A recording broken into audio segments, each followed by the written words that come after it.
Hi, everyone. Well, here we are at home, and I've been doing a survey, and the survey has been asking how people are coping and looking at coping mechanisms. And it's been very interesting because they fall into kind of specific categories.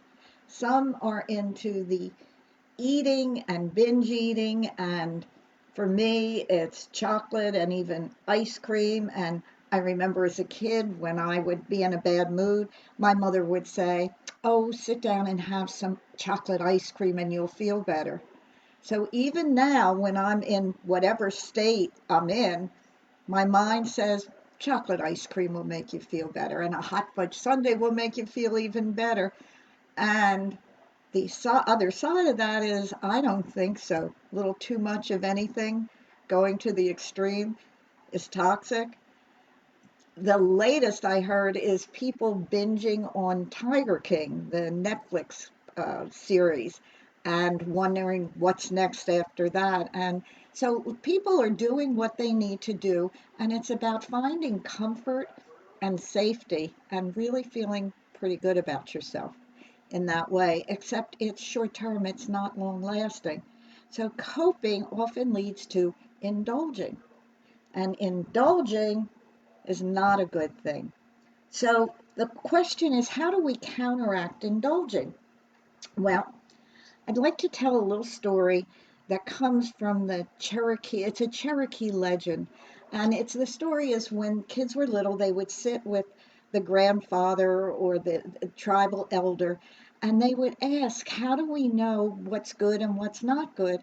And the response would be, they're two wolves and they're always fighting. And one wolf is the wolf of darkness and despair.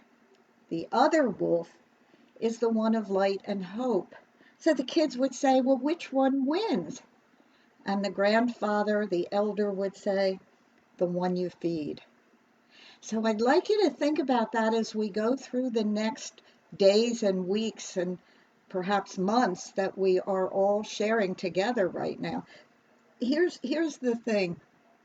What do we feed physically? What do we feed emotionally? What do we feed mentally?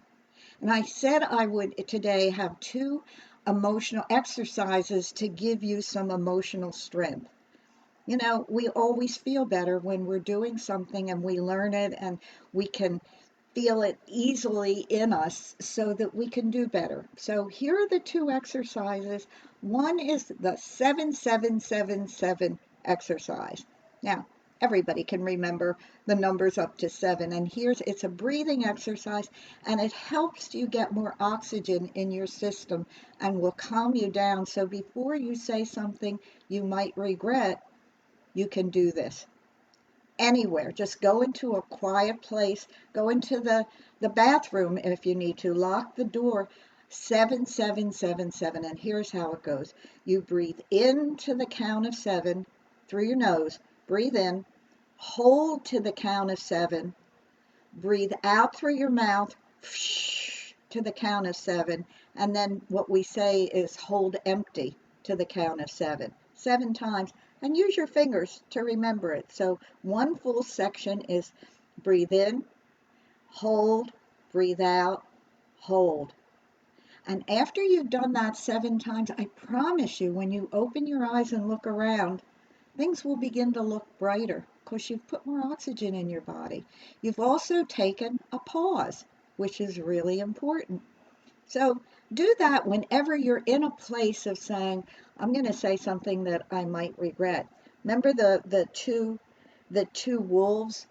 One is about, let me get the exact words I had written down about this because I'm writing about this now too. Um, where is it? One wolf is about anger and resentment and intimidation and upset and fear. And the other wolf is about empathy and caring and creativity and planning. So think about it. Which wolf do you want to feed? So exercise number one will give you the space to make the decision. Now the next exercise is 10 seconds and you do it every hour. 10 seconds. Can you take 10 seconds out of an hour? It's out of 60 minutes, 10 seconds. And here's what you do. In 10 seconds, I would set something on your computer or your phone, or if you're still wearing a watch these days, on your watch, 10 seconds.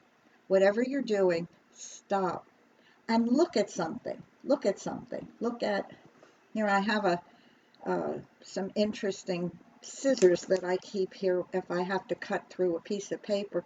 But you just sit and you look at it. Look at it. Pay attention to it. Look at the creativity that went into making it. Whatever it is that you have, just look at it. That's all you have to do. Take something different each hour. Look at a pen. If you still have pens, everybody still has a pen. Look at, here, I have it here because I'm going out for a walk after this, a pair of sunglasses.